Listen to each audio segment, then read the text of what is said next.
Selamat datang di video tutorial pelaporan SPT tahunan badan menggunakan Cortex. Saat ini, Cortex tersedia dalam dua bahasa, bahasa Inggris dan bahasa Indonesia. Pada video ini kita akan membahas satu alur pembuatan SPT tahunan badan dalam menu Cortex berbahasa Indonesia. Sebagai perhatian, informasi yang disampaikan pada media ini dapat berubah sesuai dengan perkembangan ketentuan perpajakan terbaru dan proses pengembangan sistem. Tutorial ini akan menjelaskan tentang tata cara pengisian SPT tahunan badan yang bergerak di bidang usaha perbankan dengan tahun buku Agustus sampai dengan Juli. Dalam video ini akan diberikan ilustrasi pengisian SPT tahunan yang memiliki penghasilan bruto di bawah 50 miliar setahun. Penghasilan usaha terdiri dari penghasilan final, yaitu sewa tanah dan bangunan, dan non-final dari kegiatan usaha perbankan. Berikut merupakan 4 tahap mudah dalam melaporkan SPT tahunan badan. Pertama, siapkan dokumen pendukung. Kedua, login dan buat SPT. Ketiga, mengisi formulir induk SPT. Keempat, mengisi lampiran SPT. Tahap pertama, persiapan dokumen. Pada tahap pertama ini, silakan kawan pajak mempersiapkan dokumen yang dibutuhkan untuk melaporkan SPT tahunan badan, seperti laporan laba rugi, neraca, bukti pemotongan atau pemungutan PPh dari lawan transaksi, dan atau dokumen lainnya. Tahap kedua, login dan buat SPT. Untuk login ke aplikasi Cortex, silakan kawan pajak kunjungi laman www.cortexdjp.pajak.go.id. Kemudian, isikan NPWP 16 digit orang pribadi yang merupakan penanggung jawab atau wakil kuasa wajib pajak yang telah ditunjuk dari perusahaan Anda. Lanjutkan dengan menuliskan kata sandi dan kode keamanan. Lalu klik Login. Setelah berhasil login, silakan pilih kolom ikhtisar akun wajib pajak dan klik menu drop-down untuk melakukan impersonate ke akun wajib pajak badan. Apabila sudah muncul informasi ini di bagian atas, maka berarti proses impersonated ke akun wajib pajak badan telah berhasil. Dan saat ini, kawan pajak telah berperan sebagai wajib pajak badan yang diwakili. Tahap ketiga, pengisian formulir induk SPT. Untuk melakukan pelaporan SPT tahunan badan, silakan kawan pajak pilih modul surat pemberitahuan SPT. Lalu pilih menu surat pemberitahuan SPT. Pada bagian konsep SPT, silakan kawan pajak klik buat konsep SPT. Selanjutnya, silakan pilih PPh badan, lalu kemudian klik lanjut. Kemudian, pilih jenis periode SPT tahunan. Selanjutnya, silakan kawan pajak pilih periode dan tahun pajak, dilanjutkan dengan klik lanjut. Selanjutnya, silakan pilih model SPT normal, dilanjutkan dengan klik buat konsep SPT. Pada konsep SPT, akan terbentuk SPT PPh badan sesuai dengan tahun pajak yang dibuat. Selanjutnya, klik ikon pensil untuk membuka SPT tahunan badan. Pada video pengisian SPT tahunan badan ini, kita akan memulai mengisi dari SPT induk. Mari kita mulai pengisian SPT-nya. Pertama, pada bagian header, silakan pilih metode pembukuan atau pencatatan yang dilakukan oleh wajib pajak. Secara default, metode pembukuan adalah startle accrual. Jika telah melakukan pemberitahuan menggunakan pembukuan secara startle cash, silakan ubah metode pembukuan menjadi startle cash. Selanjutnya, pada bagian B angka 1, silakan pilih sektor usaha yang dilakukan oleh wajib pajak, dalam hal ini adalah bank konvensional. Pada bagian B angka 2, silakan memilih opsi apakah laporan keuangan tersebut diaudit oleh akuntan publik atau tidak. Selanjutnya, pilih ya jika laporan keuangan telah dilakukan audit oleh kantor akuntan publik. Jika kawan pajak memilih ya, akan tampil opini auditor. Silakan pilih opini auditor yang telah dikeluarkan oleh kantor akuntan keuangan. Kemudian, pada bagian B angka 2B, tuliskan NIK atau NPWP 16 digit, NPWP kantor akuntan publik. Sistem akan secara otomatis menampilkan nama kantor akuntan publik. Selanjutnya, pada bagian C, kawan pajak diminta untuk mengisi pernyataan atas penghasilan yang dikenakan PPh final dan tidak termasuk objek pajak. Karena dalam kasus ini wajib pajak memiliki penghasilan dari sewa tanah dan bangunan yang bersifat final, maka pilih ya pada kolom bagian C nomor 2. Akan tampil informasi mengisi lampiran 4 tabel A. Selanjutnya, karena dalam kasus ini kawan pajak menerima penghasilan yang tidak termasuk objek pajak, maka pilih ya, dan akan tampil informasi untuk mengisi lampiran 4 tabel B. Sedangkan, untuk pertanyaan nomor 1A, pilih tidak. Selanjutnya, pada bagian B, kawan pajak diminta untuk mengisi pernyataan atas perhitungan PPh. Pada bagian D angka 5, isi ya jika kawan pajak memperoleh fasilitas perpajakan dalam rangka penanaman modal berupa pengurangan penghasilan neto dan akan tampil notifikasi untuk mengisi lampiran 13A. Jika tidak memiliki fasilitas, silakan pilih tidak. Selanjutnya, pada bagian D nomor 6, isi ya jika kawan pajak memperoleh fasilitas pengurangan penghasilan bruto untuk kegiatan praktik kerja, pemagangan, dan atau pembelajaran dalam rangka pembinaan dan pengembangan sumber daya manusia berbasis kompetensi tertentu dan akan tampil notifikasi mengisi lampiran 13B, tabel A, dan B. Jika tidak memiliki fasilitas, silakan pilih tidak. Selanjutnya, pada bagian D angka 8, isi ya jika kawan pajak terdapat kerugian fiskal yang dapat dikompensasikan dan akan tampil notifikasi untuk mengisi lampiran 7. Jika tidak memiliki kerugian fiskal yang akan dikompensasikan, silakan pilih tidak. Selanjutnya, pada bagian D angka 10, isi ya jika kawan pajak memperoleh fasilitas pengurangan penghasilan bruto untuk kegiatan penelitian dan pengembangan, dan akan tampil notifikasi untuk mengisi lampiran 13B, tabel C, dan D. Jika tidak memiliki fasilitas, silakan pilih tidak. Selanjutnya, pada bagian D angka 11, silakan kawan pajak memilih tarif pajak yang digunakan dengan mengklik drop down pada kolom PPh terutang. Jika kawan pajak memiliki penghasilan di atas 50 miliar setahun, silakan pilih tarif ketentuan umum pasal 17 ayat 1 huruf B Undang-Undang PPh. Namun, jika kawan pajak memiliki penghasilan bruto di bawah 50 miliar setahun, silakan pilih tarif fasilitas pasal 31E ayat 1 Undang-Undang PPh dan akan terdapat informasi untuk mengisi lampiran 8. Selanjutnya, pada bagian E, kawan pajak diminta untuk mengisi pernyataan atas pengurangan PPh terutang. Pada bagian E angka 13, isi ya jika kawan pajak memiliki kredit pajak yang dibayar di luar negeri dan atau dipotong atau dipungut oleh pihak lain, dan akan tampil notifikasi untuk mengisi lampiran 3. Jika tidak memiliki, silakan pilih tidak. Pada bagian E angka 15, silakan kawan pajak menuliskan jumlah pokok pajak jika memiliki surat tagihan pajak PPh pasal 25. Pada bagian E angka 16, isi ya jika kawan pajak memiliki fasilitas pengurangan PPh badan dan akan tampil notifikasi untuk mengisi lampiran 13C. Jika tidak memiliki fasilitas, silakan pilih tidak. Selanjutnya, pada bagian F, kawan pajak diminta untuk mengisi pernyataan PPh kurang atau lebih bayar. Pada bagian F angka 17B, isi ya jika kawan pajak memiliki surat keputusan persetujuan pengangsuran atau penundaan pembayaran. Jika tidak memiliki, silakan pilih tidak. Pada bagian F angka 18A akan tervalidate otomatis nilai jika SPT wajib pajak berstatus lebih bayar. Selanjutnya, proses pengembalian pajak akan dipilih pada bagian F angka 19A dengan memiliki proses pemeriksaan atau pengembalian pendahuluan. Selanjutnya, pada bagian G, kawan pajak diminta untuk mengisi pernyataan perhitungan angsuran PPh pasal 25 tahun berjalan jika kawan pajak merupakan wajib pajak tertentu yang harus menyampaikan laporan perhitungan angsuran PPh pasal 25 dan ada informasi untuk memastikan telah melaporkan SPT PPh pasal 25, namun jika bukan, silakan pilih tidak.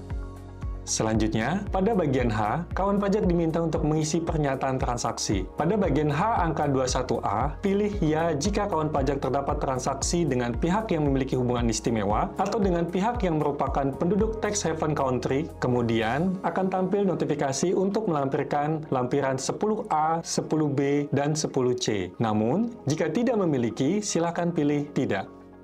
Pada bagian H angka 21B, pilih ya jika kawan pajak berkewajiban menyampaikan dokumen tertentu harga transfer, kemudian akan tampil notifikasi untuk mengisi lampiran 10D. Namun, jika tidak memiliki, silakan pilih tidak. Pada bagian H angka 21C, pilih ya jika kawan pajak terdapat penanaman modal pada perusahaan afiliasi, kemudian akan tampil notifikasi untuk mengisi lampiran 2 tabel B. Namun, jika tidak memiliki, silakan pilih tidak. Pada bagian H angka 21D, pilih ya jika kawan pajak memiliki hutang dari pemilik modal atau perusahaan afiliasi dan atau piutang ke pemilik modal atau perusahaan afiliasi akan tampil notifikasi untuk mengisi lampiran 2 tabel B. Namun, jika tidak memiliki, silakan pilih tidak. Pada bagian H angka 21E, pilih ya jika kawan pajak membebankan biaya penyusutan dan atau komersialisasi fiskal. Kemudian, akan tampil notifikasi untuk mengisi lampiran 9. Pada bagian H angka 21F, pilih ya jika kawan pajak membebankan biaya entertain, biaya promosi dan penjualan, pengganti atau imbalan dalam bentuk natura atau kenikmatan, dan piutang yang nyata-nyatanya tidak tertagih, akan tampil notifikasi untuk mengisi lampiran 11A.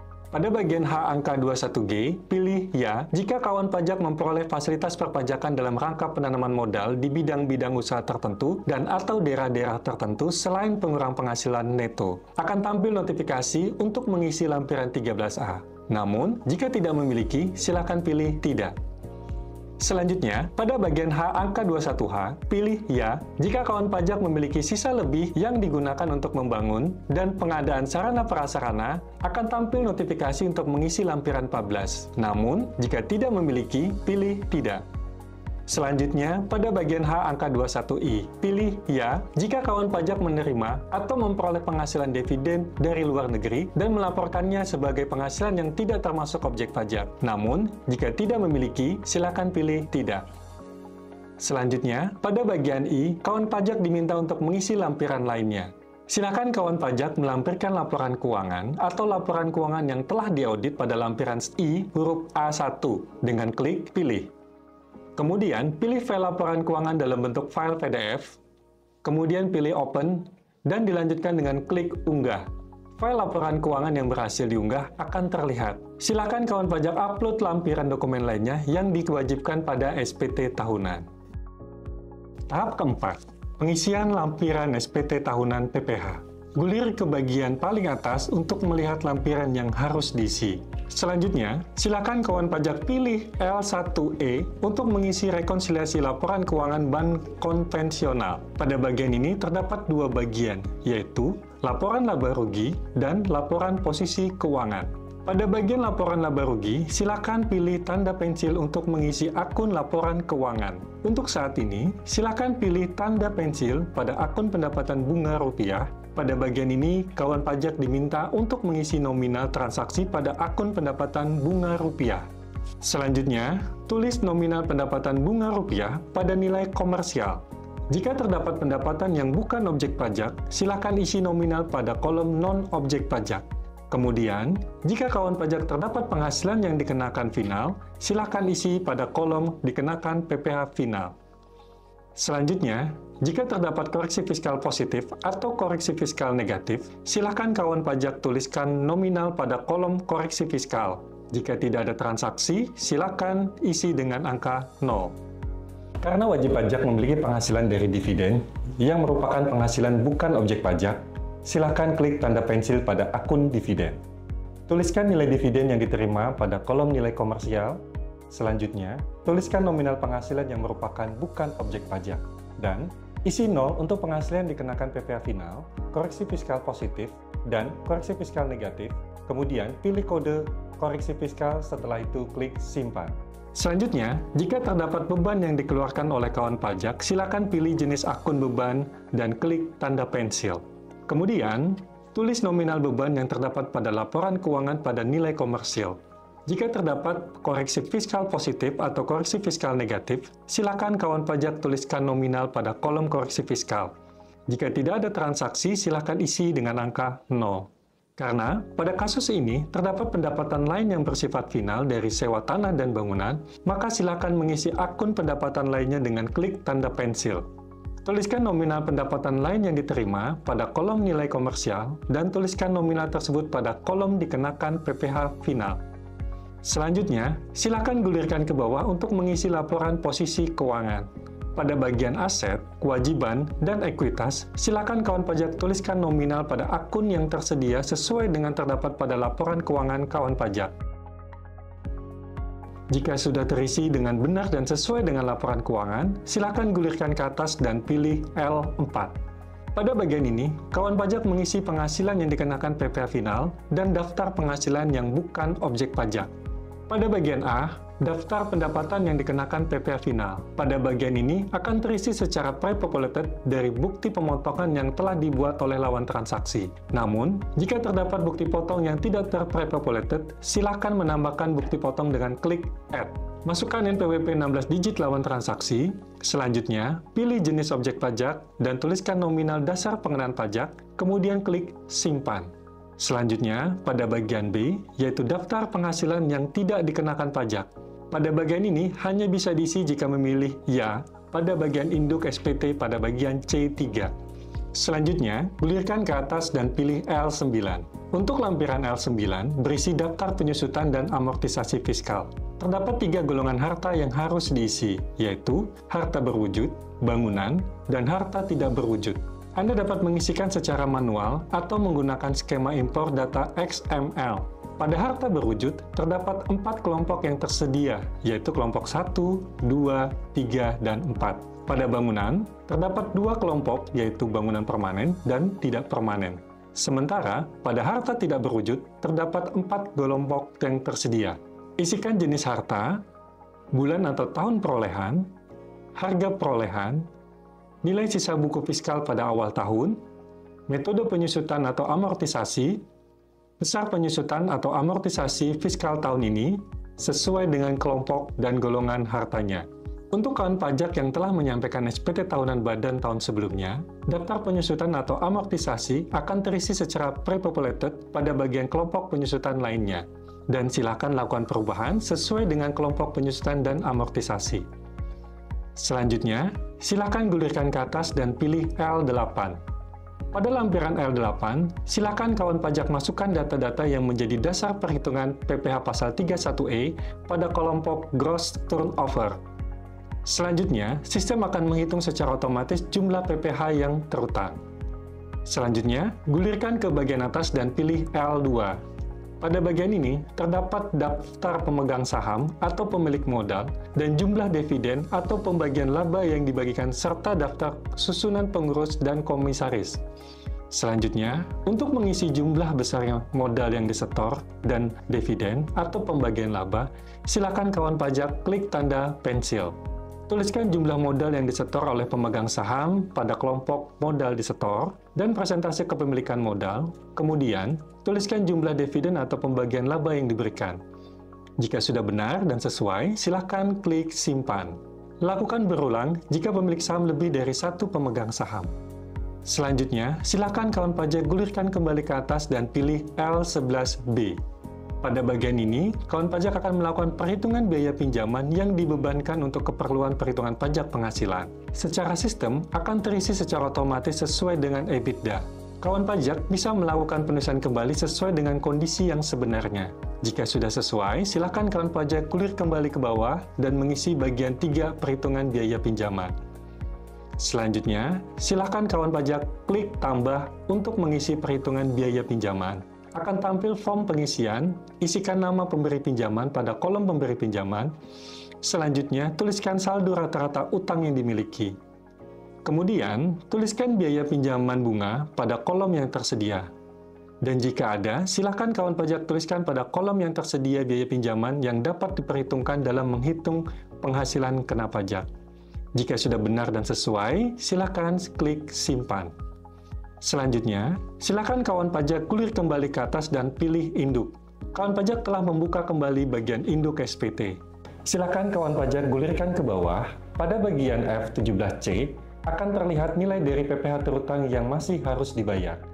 Pastikan lampiran keuangan dan lampiran opini hasil audit sudah diunggah pada induk SPT. Jika semua telah sesuai, gulirkan ke bawah. Gulir kembali ke bawah, pada bagian J, silakan centang pernyataan, masukkan jabatan atau posisi PIC atau perwakilan dari wajib pajak badan. Pastikan semua data telah sesuai, lalu klik Bayar dan Lapor. Sistem akan memberikan notifikasi apakah wajib pajak ingin melunasi pajak yang terutang menggunakan deposit pajak. Jika memiliki saldo deposit yang mencukupi atau melalui pembuatan kode billing, silakan pilih salah satu metode pembayaran. Apabila pembayaran telah dilakukan, SPT tahunan dalam kondisi nihil atau lebih bayar, SPT tahunan akan secara otomatis terlapor. Kawan pajak bisa melihat bukti pelaporan pada submenu SPT dilaporkan. Kawan pajak dapat mengunggah bukti pelaporan elektronik dan PDF SPT yang telah dilaporkan sebagai bukti bahwa SPT badan telah disampaikan. Selamat, Anda telah melaporkan SPT tahunan badan melalui Cortex. Jika Anda masih memerlukan bantuan, silakan kunjungi www.pajak.go.id atau menghubungi Kering Pajak 1500200. Subscribe Ditjen Pajak RI untuk video tutorial lainnya. Pajak tangguh, APBN tumbuh.